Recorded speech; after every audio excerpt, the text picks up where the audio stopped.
Even when you feel low, you can still go. Even when you feel slow, you can still go. Hello mga guys, welcome back sa aking channel for our content for today. Guys, puntahan natin ang display ng mga float na ginamit noong Chinese New Year Parade 2025. Tara mga guys. Ayun nga mga guys, simulan natin dito. Galing sa Tourism of PRC to guys. Very typical Chinese yung decoration niya guys. Ayun yung lantern na yan. Tapos meron silang LED doon guys, LED screen, pinapakita yung mga iba't ibang province ng China. Ito naman galing sa Wynn Macau. Ang galing guys, ayun meron sila may carousel doon sa taas, ayun umiikot talaga siya. Naghinta ako para makita niyo umiikot talaga siya.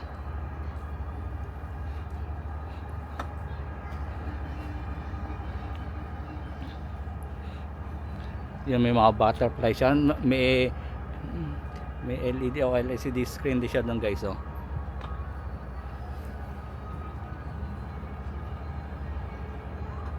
Ito naman galing sa cultural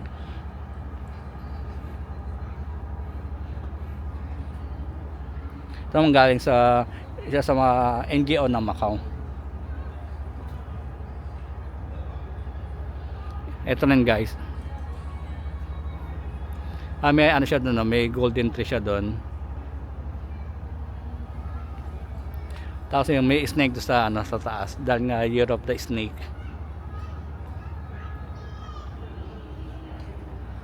Ayun siya guys. Next naman natin ay galing sa Sans China. Yun, galing sa ayan. Meron din siyang screen dyan. Bali yung design is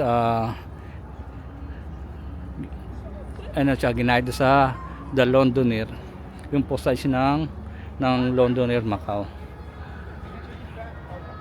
Yun guys Next naman ito, parang last year wala to guys. Galing sa Hengqin.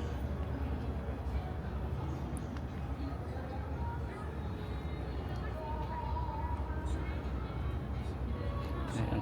Sunod naman ito rin, NGO na Macau. Snake pala siya guys, ayun napansin ko lang, snake pala nasa paligid niya.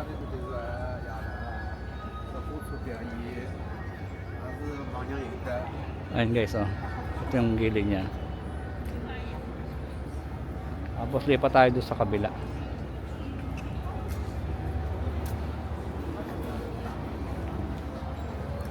Ayun nga guys, nasa tayo? Tayo sa Fisherman's Wharf. Ito yung Roman theater niya, ayan guys. Ito naman galing sa SJM.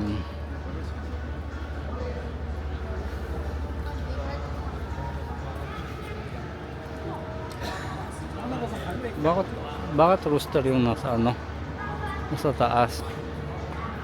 Anyways, ayan SJM.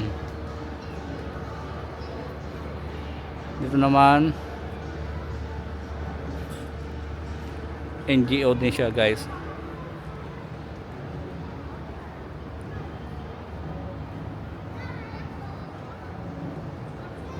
Ayan sunod ang Melco. Parang may nadinig na dragon dance. Anyways, ito ang Melco siya. Always naman guys, ang Melco is very modern talaga, lagi ang gamit niyang decoration sa kanyang float. Ito naman bago din to guys. Galing sa Prudential Life.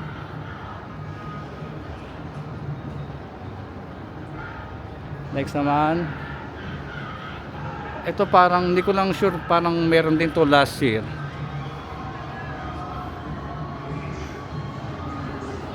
May pintura.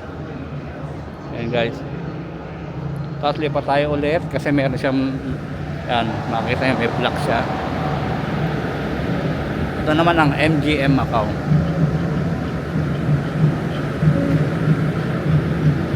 Bali guys, ang cute nito guys. Para siyang mukhang simple lang pero ang cute niya tingnan mga guys. Ayan may mata doon. Ito naman, isa rin sa mga NGO ng Macau.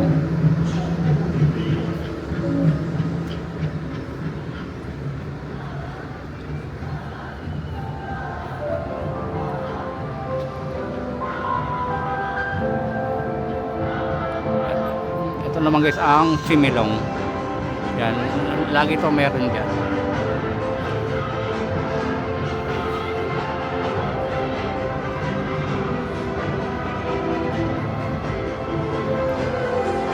Similong. Ang next naman natin is ang Galaxy. Galaxy Entertainment mga guys.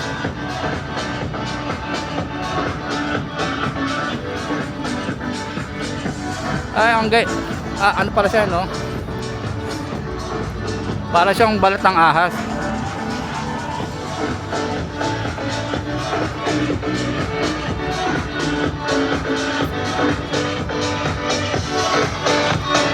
Ang last is na Macau Tourism guys. Macau Tourism.